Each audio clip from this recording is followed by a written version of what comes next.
Your Excellency, oyogere ku nsonga ediweraku, oyogere ku byendegeresa n'asiima. It's on record nti abantu okuva batandika UPE, use loan skimming, waliwo enkyukakyuka y'amaanyi mu Uganda as far as education is concerned.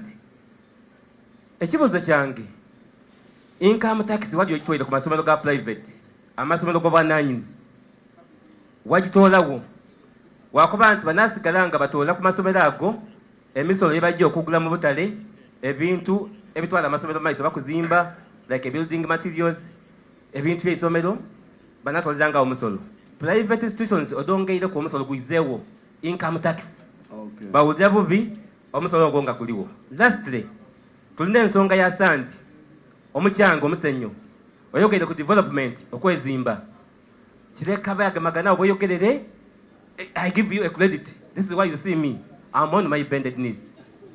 Okoze ino. Oyogere ku Wanyange. The problem eri kuyita abantu kubanga singa butubezimba n'okusingawo. Omukyanga minzani dewata ku luguudo, eminzani dewata ku luguudo okwo weighing bridge. Because omulimo gw'amantu affect abantu bo abanaku. Bona tuyamba n'otolawo okupima omukyanga. Oyita kuba tuyambye. I thank you very much. Na nsonga esembayo ya standard gauge railway. Standard gauge railway, sir. Standard gauge railway. You have brought many points. You are off the point now.